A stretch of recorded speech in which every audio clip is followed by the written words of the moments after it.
Obrigado. Boa noite. Bom, a minha presença aqui hoje se deve muito em função do que se presenciou hoje no jogo, né? Um árbitro tendencioso, que já começou dando amarelo para toda a nossa equipe, com 7 cartões amarelos, e que prejudica o Vasco no momento em que não aplica a falta no lance do gol do Palmeiras, deixa de dar o pênalti, apesar de ter sido chamado pelo VAR, um pênalti claro. As imagens mostram claramente o zagueiro do Palmeiras entrando no meio da costela do Henrique e expulsa o Castan. Vale lembrar que esse juiz persegue o Castan, já tinha tido o mesmo problema com ele no jogo contra o Avaí. E sem que o Castan tivesse xingado, ele já expulsou o Castan. Isso só para falar do jogo de hoje, né? Eu gostaria muito de ouvir o que a cabine do VAR conversou com o juiz nesse jogo. É inadmissível a forma como o Vasco está sendo tratado e como tem sido prejudicado nesse campeonato. Contra o Corinthians, nós tivemos um gol do nosso zagueiro Erle anulado e o gol semelhante contra o Ceará foi validado. Contra o Palmeiras, foi dado um pênalti do Castan com mão na área e numa jogada exatamente igual contra o CSA, o VAR não tem condição de avaliar se foi dentro ou se foi fora, quando todo mundo viu que foi dentro. Então é um absurdo o que está se fazendo. Que se queira que o campeonato continue competitivo até o final, tudo bem. Mas prejudicar o Vasco diante do Palmeiras, isso é inadmissível. Isso é inadmissível. Então eu quero deixar aqui o meu protesto e amanhã eu estarei na CBF cobrando isso da comissão de arbitragem.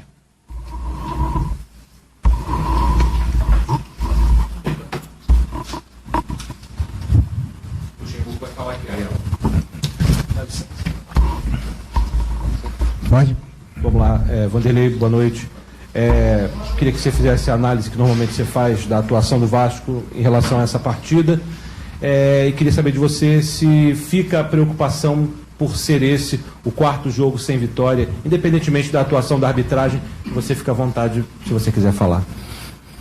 Não, mas nós tivemos uma sequência boa, né, de vitórias, né, e também falaram bem, né, então agora é normal que uma sequência negativa, né, as pessoas falem no momento importante da competição. Não me assusta, eu acho que nós temos os jogos necessários para a gente sair da confusão. Nunca falei que meu time não era time para outro tipo de competição. A nossa competição é uma competição diferente, o pessoal tem que entender dessa forma. Não adianta ficar insistindo, a gente estava insistindo em Libertadores, isso e aquilo, que não é o que nós queremos. Nós queremos é manter o Vasco na primeira divisão. Mas para isso acontecer, né, nós temos que jogar. Hoje eu gostei da equipe, da maneira como a equipe jogou, né, forte, dura, contra adversário difícil. Não quero tirar o mérito do Palmeiras, da vitória, mas a gente está nesse futebol há muito tempo, né?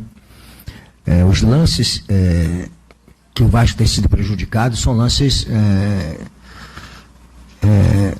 importantes e que o Vasco perdeu muitos pontos por causa do VAR. Por causa do VAR ou por causa da arbitragem? Não vou falar do VAR. E o presidente falou uma coisa importante. Se o VAR, que era o Heber, chamou o juiz para ver, é que no mínimo ele colocou uma situação de dúvida para o juiz analisar, né? E é muito importante que o Gaciba venha a público e mostre a gravação do Heber com o árbitro, porque chamou. É muito importante isso. Ele diz que tem uma transparência muito grande, então é muito importante que ele venha a público e fale. E mais ainda, não vamos tirar o mérito, mas o Luiz Adriano faz falta do Danilo antes de finalizar. Que é um absurdo. Aí ele não pede para analisar, para chamar o VAR para analisar se foi falta ou não. Então, peraí, cara, nós estamos sendo prejudicados em muitos lances, em muitas coisas, que no frigir dos ovos, se você ver quantos pontos nós já perdemos, se nós tivéssemos, hoje estaríamos na zona de Libertadores, se nós tivéssemos com os gols que foram anulados e da maneira como foram anulados. Acho que o Gaciba é um cara correto, é um cara que está jovem, está aí tentando fazer com que a arbitragem melhore a qualidade, mas eu não estou vendo isso não. Estou vendo uma reclamação total, geral da arbitragem e falar para ele que eu não aguento mais ser prejudicado, não. Acho que o Vasco não aguenta mais ser prejudicado pela arbitragem da forma como tem sido. Acho que está fugindo do jogo, né? E o jogo, acho que foi um jogo que o Palmeiras mereceu a vitória, porque fez os gols, um equivocado, né? Que não foi falta, e nós tivemos condições de poder fazer gols, aquela bola do primeiro tempo do Guarim, que ele entrou sozinho, né? Acho que a equipe jogou taticamente bem, assim, né? Sabendo que o Palmeiras queria fazer, que era buscar o contragolpe, e não tem que reclamar da equipe. Eu acho que nós estamos dentro da competição, da nossa competição. O Palmeiras foge um pouquinho da nossa competição. Vanderlei, eu vi vocês aqui na entrada do turno controlando o Castanho, ele estava muito nervoso. Muito. E aí? Muito, porque esse hábito persegue ele. Eu já disse, essa coisa às vezes até de imprensa, né? Perseguição é uma coisa meio, né, complicada, né? Ficar perseguindo. Por que perseguir? Porque ele lá atrás o Castanho merecer ser expulso, tem que expulsar o Castanho. Se não merecer, não tem que expulsar. Então, eu acho isso uma covardia muito grande que é feito, né? A maneira como ele... a gente está nesse negócio há muito tempo, né? Eu não sei se vocês analisaram, né, dessa forma, né? Quantas faltas o time do Palmeiras fez no primeiro tempo e como é que ele amarelou meu time, quantos cartões ele deu para a nossa equipe. Entendeu? Então é complicado, cara. Ver a maneira como é que ele conduziu a partida. A gente está nesse negócio muito sério, a gente sabe quando o árbitro está com uma tendência a uma situação. Não estou dizendo que ele está roubando, não. Estou falando que é tendência de conduzir o jogo da forma como ele quer, ou como ele quis. Luxemburgo, boa noite. Em relação ao campeonato, hoje vocês jogaram contra o Palmeiras, lá em cima na tabela, já no final de semana vocês enfrentam o CSA, que briga lá por baixo. Quer saber qual é a diferença desses jogos? E uma outra questão também é que foi uma semana típica para o Vasco em termos de torcida, porque os cariocas torceram para o Vasco, no caso o Flamengo hoje, e no fim de semana, acredito eu, que a torcida do Fluminense e do Botafogo tem interesse também no jogo do Vasco por conta da disputa lá embaixo da tabela. Em relação ao CSA, como vocês recebem esse carinho dos outros? Deixa eu falar uma coisa para você, com todo respeito à pergunta, eu não quero saber disso aí, isso não me interessa. Com todo respeito à sua pergunta, o que me interessa é o Vasco da Gama.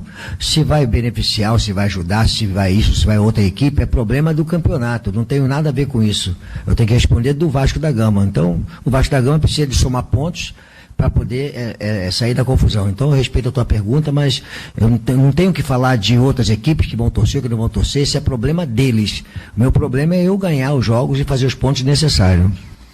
Luxemburgo, não sei se você tem informação já sobre o Thales, lá na seleção sub-17, que saiu machucado. Saiu chorando, inclusive, vai passar por exames para saber se houve alguma extensão de gravidade de lesão e tal. Não sei se chegou essa informação até você de alguma forma. Não chegou ainda não. Porque o Vasco, obviamente, perde esse jogador para a seleção sub-17 e aí, de repente, pode até gerar algum problema maior em relação a isso, né? A minha opinião é que ele é um jogador como o Thales, como outros jogadores, são titulares na equipe principal de um clube como o Vasco da Gama, ou como o Flamengo, ou como o Corinthians, como outras equipes, já com 17 anos. Não entendo por que ele tem que ir numa sub-17 e prejudicando um clube que o jogador está jogando e é titular da equipe. Na minha cabeça não passa por isso aí. Não consigo entender essa coisa da exigência até. E o Vasco poderia proibir. Né? Proibir não vai. O Flamengo não foi e não vai.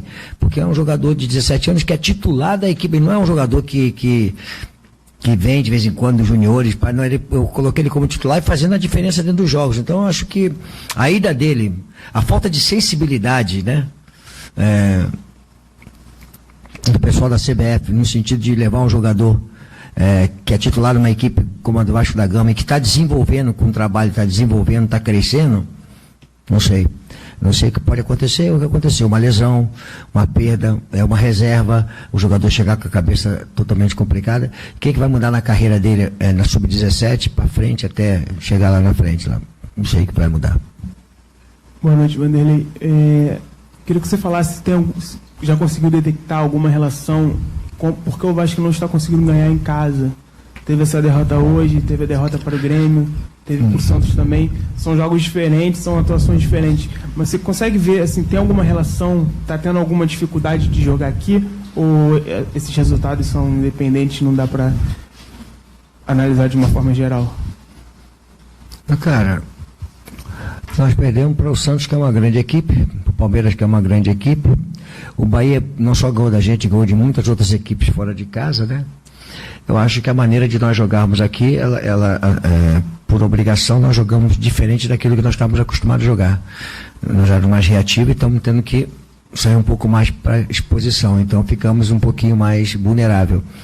Os adversários aproveitam nos contragolpes e tem qualidade, vai uma vez ou duas e mata o jogo. Mas são equipes que